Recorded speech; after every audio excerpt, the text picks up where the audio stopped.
Dossier 3. Classe de 12e. Compréhension de l'écrit.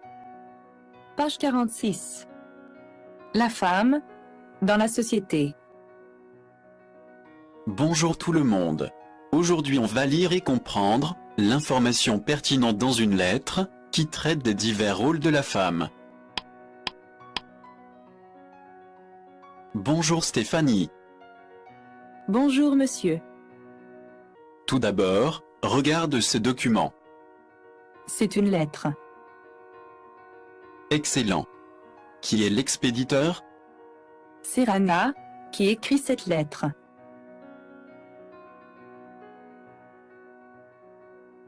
Qui est le destinataire?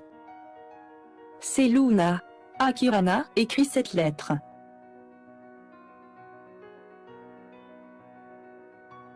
Tu peux lire le premier paragraphe? Chère Luna, j'espère que tout va bien. Cela fait longtemps qu'on ne s'est pas vu. Comme je sais que tu adores les histoires de ces femmes qui ont changé le monde, je vais te résumer un article très intéressant que j'ai lu hier.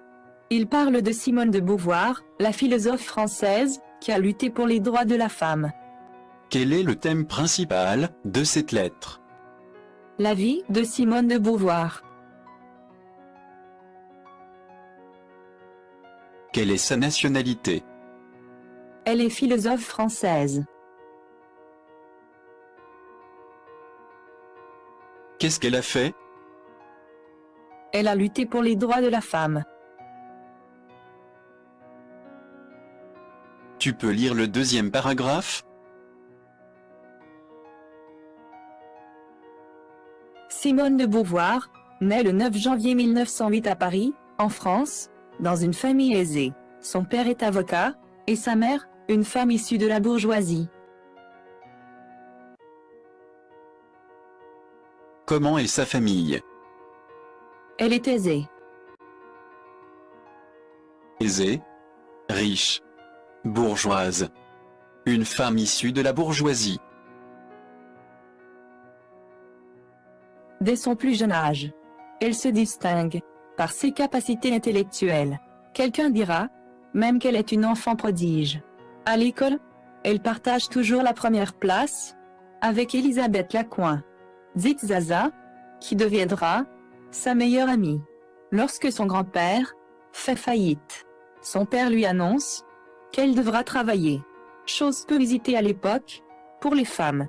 À 15 ans, elle prend la décision de devenir écrivain. Comment est Simone? Est-ce qu'elle est intelligente ou paresseuse? Elle se distingue par ses capacités intellectuelles. Intelligente. Ses capacités intellectuelles. Enfant prodige. Qu'est-ce que son père lui a demandé? Il lui a demandé de travailler. Pourquoi? Parce que son grand-père a fait faillite, c'est-à-dire il a perdu tout son argent. Est-ce que le travail de la femme est courant à cette époque-là? Non, il était une chose peu visitée. Usité, courant, normal. Qu'est-ce qu'elle a fait? Elle est devenue écrivain. Elle avait quel âge? Elle avait 15 ans. Lis le quatrième paragraphe, s'il te plaît.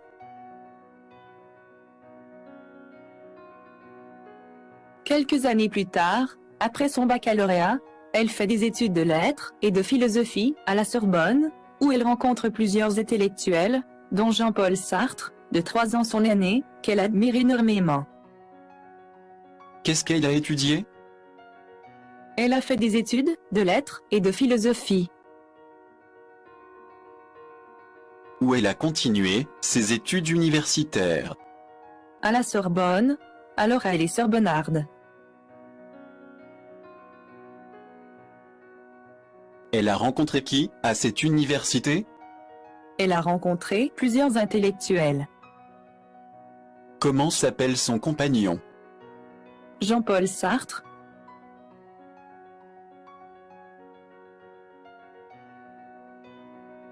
qui est le plus âgé? C'est Sartre. De combien d'années il est plus âgé? De 3 ans son aîné. Aîné, le plus âge. Maintenant, lis le 5e paragraphe. Plusieurs s'opposeront à eux, mais Sartre et Beauvoir vivront une grande histoire d'amour. Après quelques années d'enseignement dans les écoles, Simone de Beauvoir publie plusieurs romans et essais qui lui permettront de devenir indépendante. Elle voyage alors dans le monde entier. Après l'université, qu'est-ce qu'elle a fait? Après quelques années d'enseignement dans les écoles, elle publie plusieurs romans et essais. Elle publie plusieurs articles et écrit plusieurs manifestes pour les droits de la femme, suivis par des milliers de Françaises. Elle croyait fortement que l'égalité parfaite entre la femme et l'homme doit exister, mais que c'est la société qui l'empêche. Sa pensée contribuera à des changements réels dans la société française et européenne, au niveau de la liberté de la femme. Elle meurt le 14 avril 1986, 6 ans après Sartre, à Paris. Sur quoi elle a écrit plusieurs manifestes? Sur les droits de la femme. Est-ce qu'il y a une égalité entre la femme et l'homme? Et pourquoi? Non, parce que la société empêche cette égalité. Comment elle a changé la société française et européenne? Grâce à sa pensée. En 2000, une place Jean-Paul Sartre et Simone de Beauvoir est inaugurée dans le 6e arrondissement de Paris. En 2006, est aussi inaugurée la passerelle Simone de Beauvoir entre les 12e et 13e arrondissements. Le prix Simone de Beauvoir pour la liberté des femmes est créé en son honneur en 2008. C'est quand même important ce qu'elle a fait, non?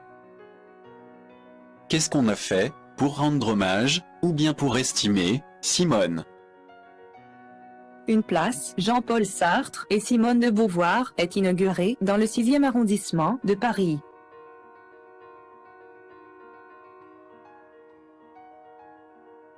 En 2006, est aussi inaugurée la passerelle Simone de Beauvoir. Arrondissement de Paris.